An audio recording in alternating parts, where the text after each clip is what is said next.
Have you ever had a moment so painful it split your life into two parts before it happened and after?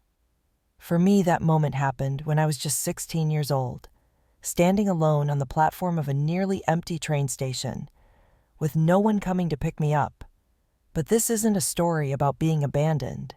This is a story about becoming. Over the next few minutes, I want to take you with me, not just through a painful memory, but through the journey that followed, the nights I cried in silence, the strength I didn't know I had, the people who showed up when I least expected, and the moment I finally reclaimed my voice.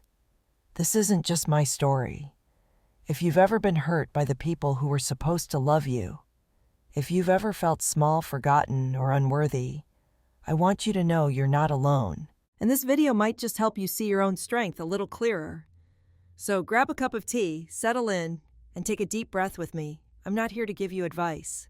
I'm just here to tell you the truth, and maybe in that truth, you'll find something that speaks to yours. My name is Abigail, and this is the story of the day I was left behind, and the years it took me to become free. That day's sky, which was grayish blue and thick with summer haze, is still in my memory. This is the type of sky that seems to be holding its breath.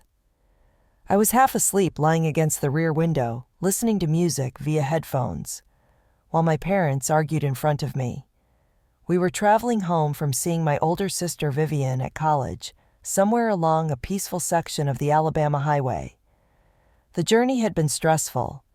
Vivian did her bit, acting as though nothing was wrong and grinning too broadly. Mom's passive-aggressive remarks about my taking notes from my sister were part of her routine. Dad hardly talked unless he was correcting my posture or giving a sharp command. I had grown accustomed to it. Cold silences, sharp retorts, and a continuous string of lessons disguised as punishment were all part of our family's rhythm. I opened one eye as the vehicle slowed. We arrived at a little, nearly deserted train station, the kind of place that seems like it belongs in an old movie. Bleached walls, rusty seats, and vending machines that make noise louder than the trains. I didn't give it much thought.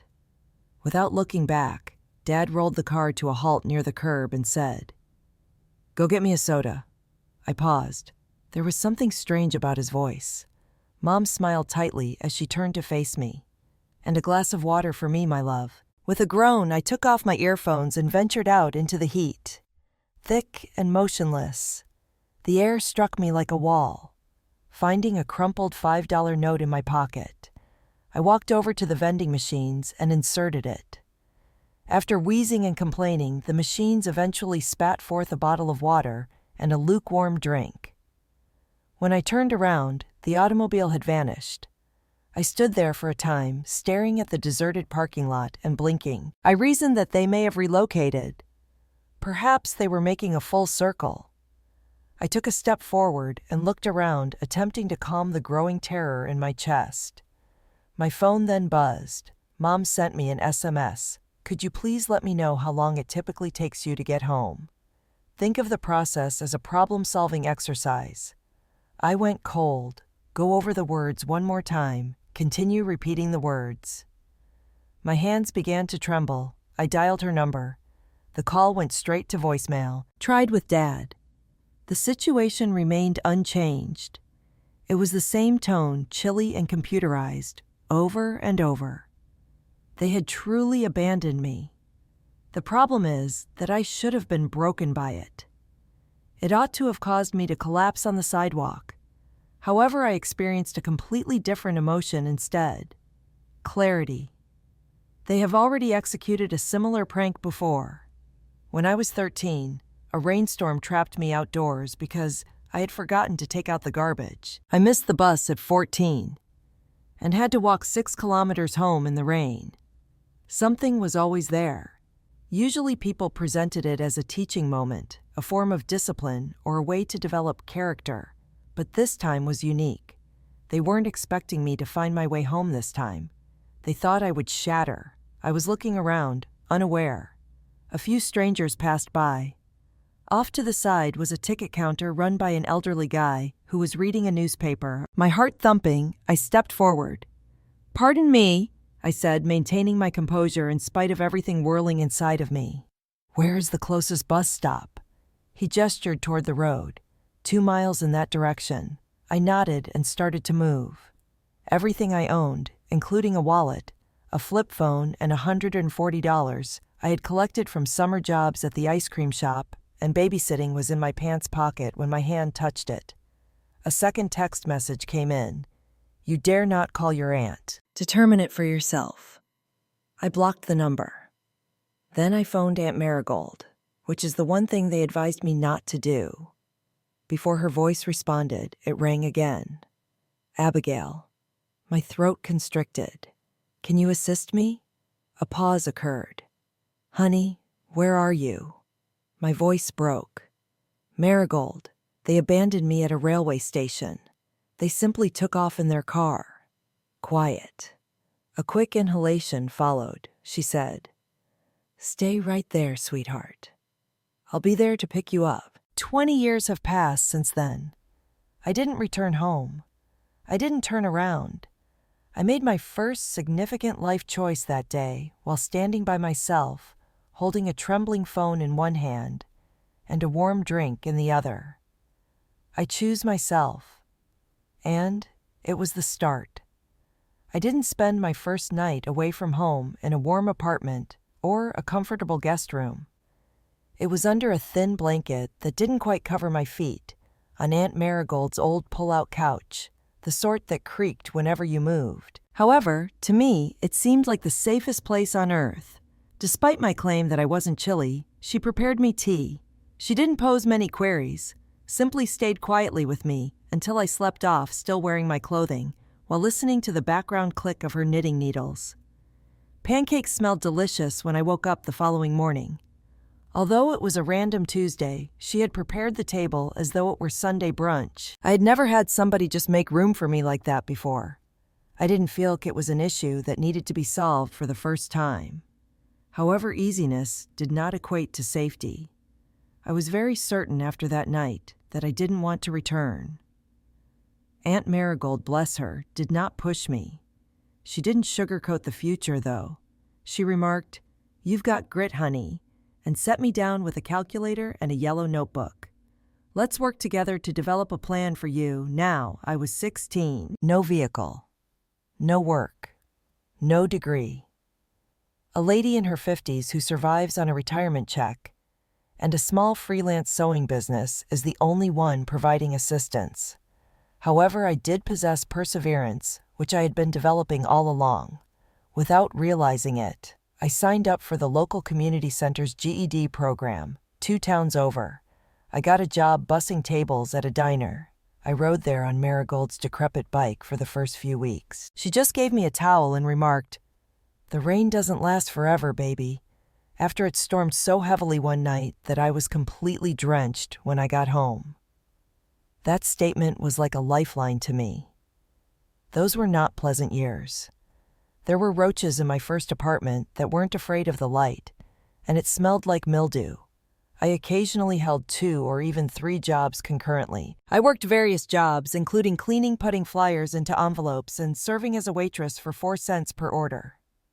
I drank instant coffee. I couldn't afford to sweeten and ate off-brand cereal for dinner, while taking part-time, largely online college programs. But I began to establish a life gently, so slowly that I hardly noticed. It wasn't glitzy. On most days, it wasn't even steady.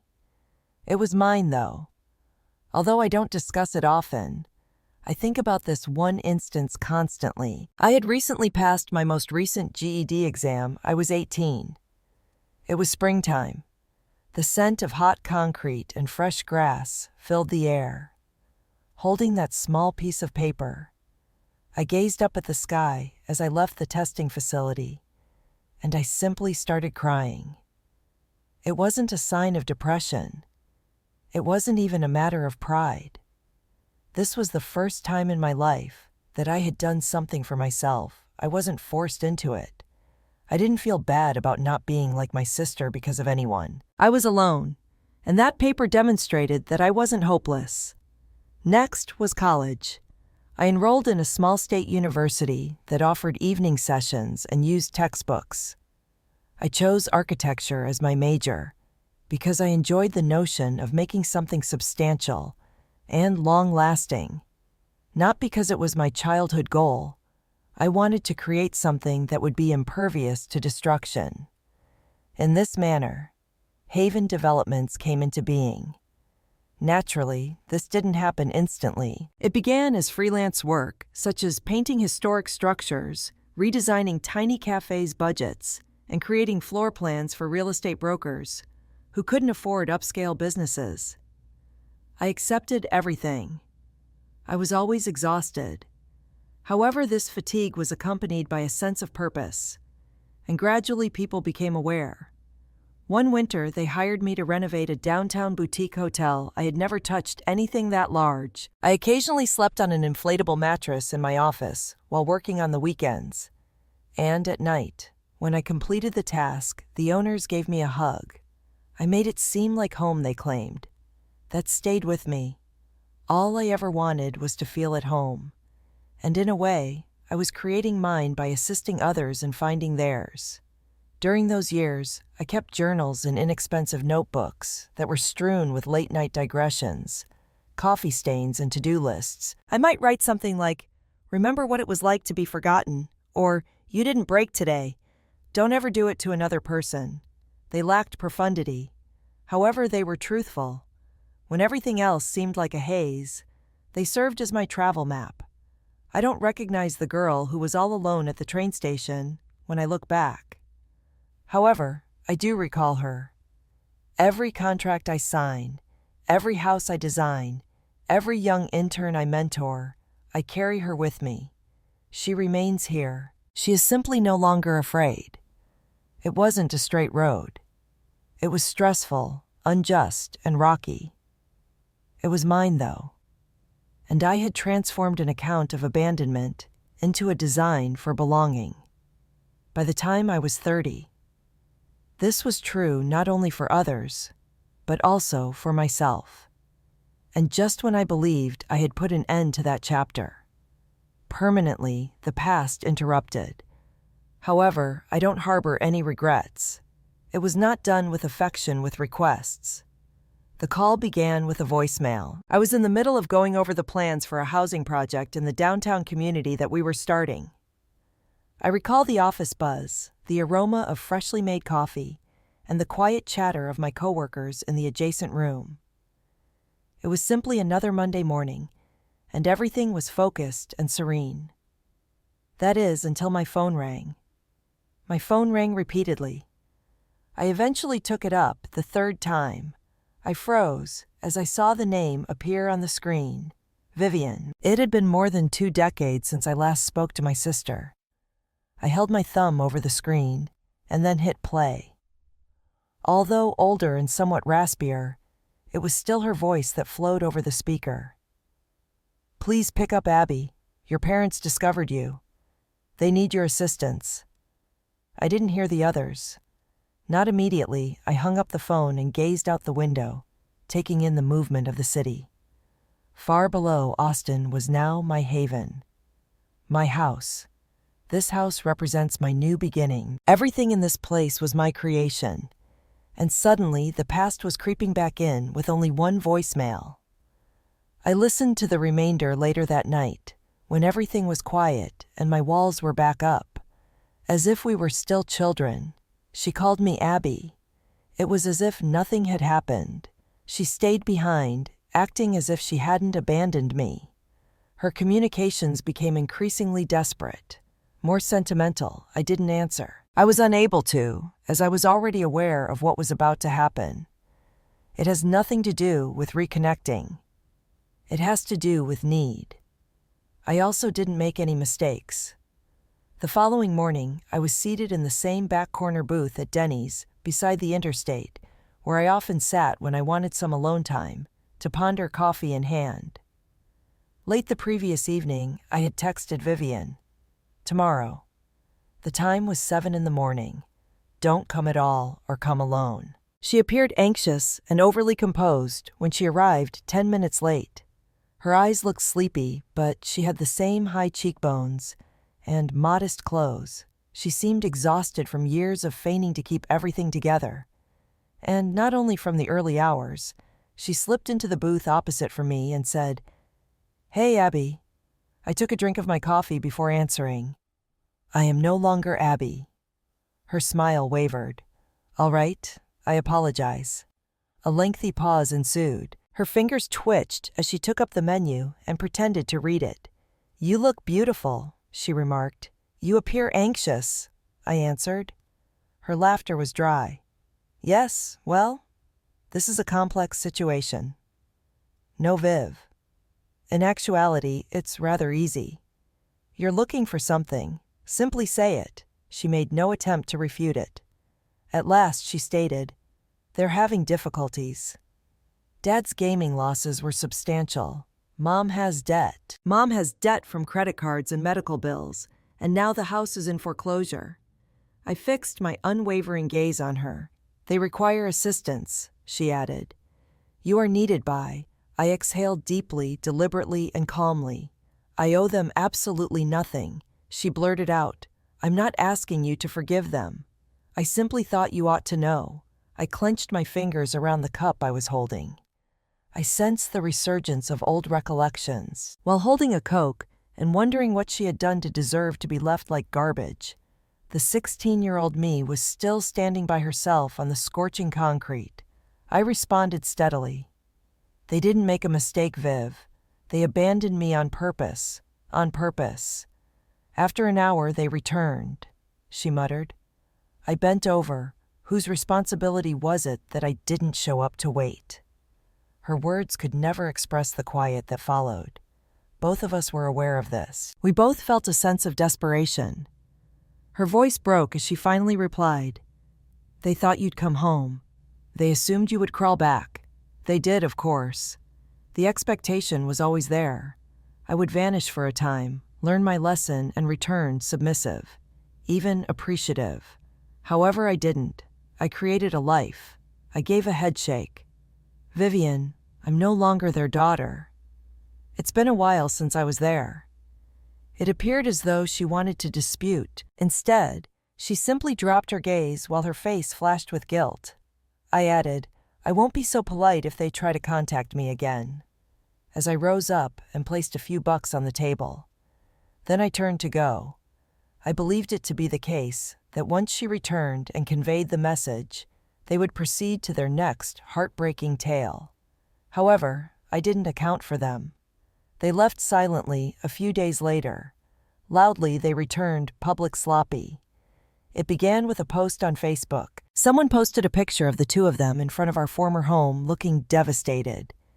Captioned, "After everything we gave up for her, our daughter abandoned us in our old age." Another post below states, "We raised her to be resilient. She pays us back in this way. Heartless, incredulous." I gazed at the screen. The stock began to rise. Strangers flooded in with comments. They were self-righteous, angry, and heedlessly supported the narrative that portrayed them as victims. Whoa! Children today are disrespectful. One day she will regret this. What an embarrassment you don't pamper your kids because of this. My firm was even labeled by others. I banged the receiver. Customers began phoning. My group became tense. "There are negative reviews showing up on our page," remarked Jenny, my assistant, who appeared to have seen a ghost when she arrived one morning. "People are calling you a phony and describing you as callous."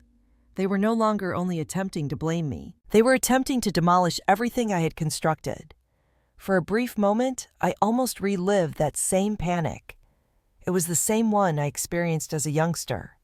Helpless, tiny, exposed. But suddenly, something clicked inside of me. That girl was no longer me. Did they desire a response? All right. One was on its way to them. Silence, in my opinion, is a form of power. I avoided talking about my past for years because I wanted to move on without carrying the burden of old wounds with me. Not because I felt ashamed. I believed that the best way to retaliate was to start anew. And it was for a while. However, you should speak up when someone else uses your silence as a weapon to change your story. My office door was closed while I sat there with my phone blazing with alerts, some from worried customers and others from complete strangers, accusing me of being ungrateful, callous, and self-centered. The campaign of smears was effective. People were giddy about my parents' portrayal of themselves as victims. My helper Jenny entered at that moment with a letter in her hand. Her brows were furrowed and her face looked pallid. "This arrived via courier," she remarked quietly, "from a legal practice." I cautiously opened it before even reading the first paragraph, and I immediately felt nauseated. Abigail Holloway versus Magnus and Celeste Holloway. I was facing legal action for failing to fulfill filial obligations as stipulated by state law. I laughed resentfully. Naturally, they resorted to the judicial system when public humiliation and emotional coercion failed. They now felt they had the right to demand financial assistance after they had been silent for 20 years and had left me when I was 16. I contacted David, who was one of the few individuals who understood the whole situation, my lawyer and a close friend. After reading the letter, he remarked, "Well, technically, they might have a case in some states. However, Texas does not strictly enforce these regulations. However, if this receives enough notice, it may harm the reputation of your business." That was the play then. The money was never the main focus. Their goal was to shatter me, make me keep quiet, make me appear to be the bad guy. At that point, I decided to stop hiding my true feelings. I sat at my desk that evening, a blank page open, my heart pounding. Initially uncertain, my hands lingered over the keyboard. Then I started writing slowly, methodically. I was honest everything. I was 16 years old when I found myself abandoned at the railroad station. I remember being stuck in the rain. My parents watched from a window while I walked kilometers home. The years that followed were marked by silence, rehabilitation, and reconstruction, regarding the fact that they only made contact when they had anything to gain. I didn't plead for sympathy. I wasn't trying to win them over. The fact that sometimes the parents who raise you aren't heroes is all I wanted people to know. They might be the first to experience the pain of betrayal. It was just after midnight when I uploaded it. It had gone viral by dawn. Messages came pouring in, some from clients expressing comfort, some from strangers who had experienced similar things. Several even came from folks I hadn't spoken to in a long time. The situation swiftly changed. All of a sudden, I wasn't the cold daughter. The one who survived was me. I was the woman who faced terror and yet succeeded in establishing a life. I got a call from Vivian 3 days later. "Everything had vanished," she declared. "Their names are now all over the place, the car, the house. They're accusing you of being at fault." They were, of course. I gazed at the skyline while I sat in my automobile. "No, Viv," I muttered. "It is theirs." They voluntarily took each step that brought them to this point. For once, she also refrained from arguing. I drove past our former home a week later. A for sale sign was crooked in the yard, and the lawn was unkempt. It appeared smaller than I had recalled. Dead empty. I didn't feel like I won. I have no regrets. I simply felt finished. However, the conflict had not ended. They arrived the following morning at my workplace. Jenny's voice was strained as she hurried in. In the lobby is an old couple. They're making a scene and claim to be your parents. They were, of course. Upon entering the lobby, they were prominently displayed. Celeste was engaged in a unique performance, meticulously cleaning her eyes with a tissue. Magnus stood beside her, clenching his teeth, crossing his arms, and searching the room for someone to accuse. "My darling." When she spotted me, Celeste sobbed, "You won't even talk to your own mother." People were observing. There were no phones. The intensity of their gazes was palpable to me. Magnus snarled. You've become one of those people. I don't remember your origins. I stood erect and unwavering. Go, we reared you, Celeste cried. Celeste sobbed. You were born to me and now you treat us as though we don't exist. I looked her in the eye. To me, you are nothing. The entire room let out a collective gasp. Magnus's face flushed. You believe that your wealth elevates you above us. He spat. Celeste fell to her knees, literally, and started crying into her hands after that. We just wanted to chat. We just wanted to see you. The individual has too much money, not enough heart, and is poor. I looked at the adjacent security officer. Take them out with you. Magnus stepped forward. You're going to regret this. I didn't wince. Not to the extent that you intend. They continued to perform their roles as they were led out. I stood in the center of the foyer, my throat constricted and my heart racing. However, I kept it to myself no more. And just when I thought things couldn't get much worse, there was another envelope. I need one more letter.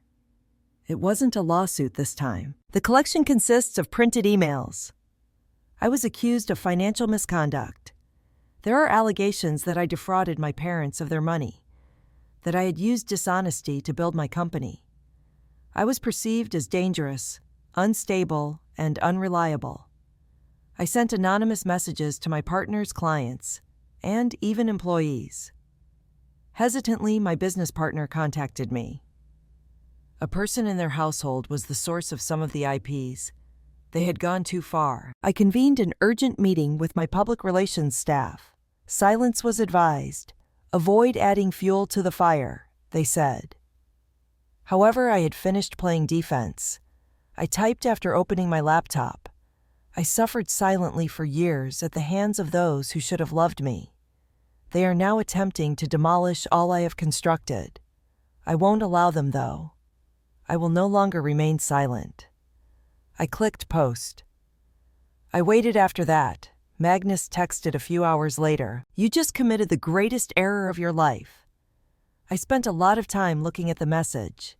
Then I answered. Continue, or I'll file a lawsuit. This is your final caution. No answer. I was aware that they weren't done, though. Never are they. On a Thursday morning, the summons arrived. A thick envelope with the county court seal was delivered by hand to my office. Jenny laid it on my desk, as if it were about to blow up. She hardly raised her voice beyond a whisper. She responded, It's from a law firm. I knew what was inside without having to open it, but I did. Magnus and Celeste Holloway, v. Abigail Holloway, filed under a claim of neglect of filial responsibilities, was the formal notification within, and they were actually carrying it out. They were now attempting to legally compel me to look after them, after everything.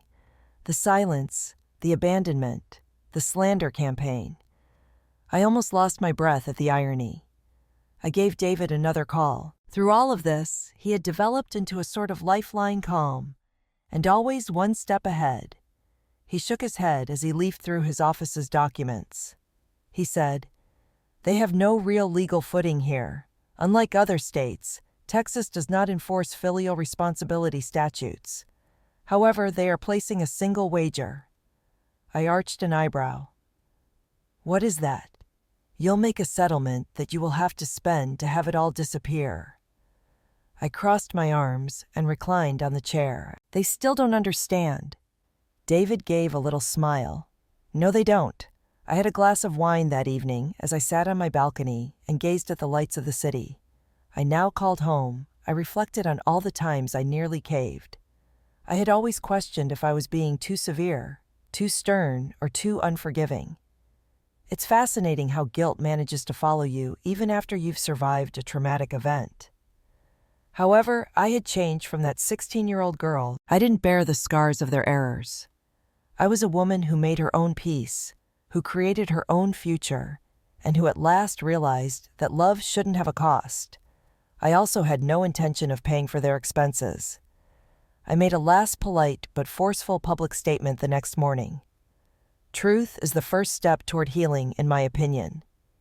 Even though this phase has been one of the most agonizing times in my life, I refuse to live with the guilt of the decisions I didn't make. I didn't leave my folks behind.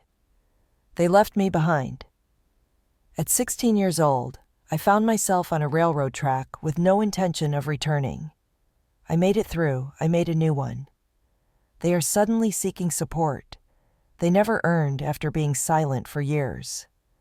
I'll face their accusations in court, open and honest, and I have faith that the facts will prevail over their lies.